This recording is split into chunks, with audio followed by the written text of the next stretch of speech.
आज मैं बात करने जाने वाला हूं हिंडनबर्ग के लेटेस्ट रिपोर्ट।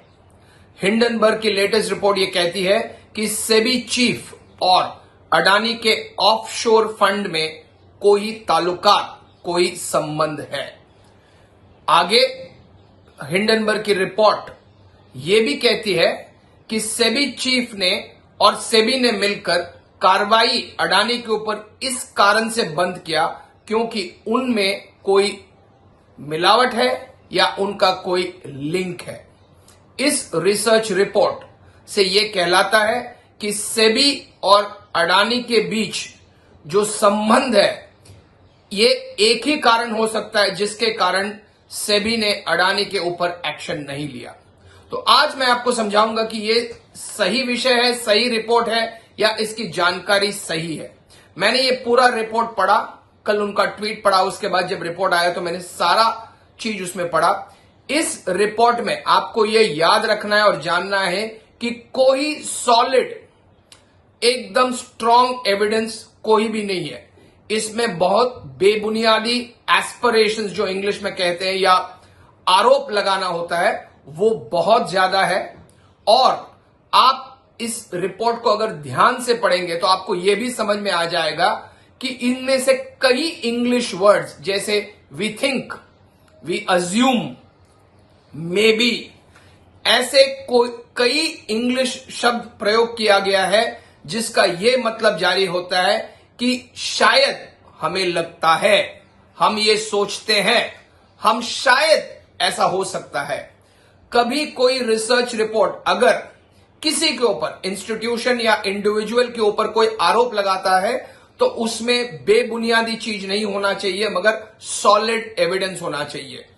मुझे इस रिपोर्ट को पढ़ने के बाद यह तो काफी स्ट्रांग महसूस हो रहा है कि ये हिंडनबर्ग की तरफ से एक और हिट एंड रन जॉब है।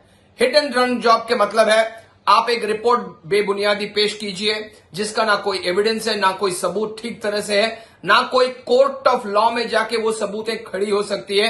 ऐसा कोई रिपोर्ट नहीं। इसमें बिल्कुल यह भी मेंशन किया गया कि media investigation, more than 40 media investigation report और फाइनेंशियल टाइम्स की रिपोर्ट से मैं आपको समझाना चाहता हूं कि कोई भी रिसर्च अगर सॉलिड एविडेंस और डिटेल बता सके तो ये डिटेल्स उस रिपोर्ट में रहना चाहिए। मैंने जब ये रिपोर्ट पढ़ा और जिन्होंने भी ये रिपोर्ट पढ़ा उनको तो ये पक्का मालूम होगा कि इस रिपोर्ट में कोई भी एविडेंस नहीं है। ये और एक हिट एंड रन जॉब, आरोप लगा के, पैसा बना के, शॉर्ट सेलिंग पोजीशन लेके। और आपको ये भी याद रखिएगा कि लास्ट टाइम जब जनवरी 2023 में ऐसे एक आरोप लगे थे तब हिंडनबर्ग ने इसमें बहुत पैसा कमाया और शॉर्ट सेलिंग किया। इस बार भी 8 अगस्त को यह कहा जाता है कि हिंडनबर्ग के पास शॉर्ट पोजीशन इंडिया के ऊपर है। अगर हम देशवासी ऐसे बेबुनियाद रिपोर्ट को भरोसा करके अपने इन्वेस्टेड स्टॉक मार्केट के पैसा को गिराना चाहते हैं तो ये हमारी मर्जी है, मगर मेरा ये पर्सनल ओपिनियन है कि हम ऐसे रिपोर्टों के ऊपर नहीं जाना चाहिए, हमें विश्वास नहीं करना चाहिए। बल्कि अगर सेबी या सुप्रीम कोर्ट या कोई भी देश की न्याय अदालत इस पे कार्रवाई करना चाहते तो भले करें, मगर जैसे लास्ट टाइम हिंडनबर्ग के रिपोर्ट में कोई नतीजा नहीं निकला था और जैसे सुप्रीम कोर्ट ने कहा था कि सेबी ड्रू अ ब्लैंक, मतलब वो एक दीवार से जाके टकरा गए जहां उनके पास कोई ना सबूत था ना कोई प्रूफ था।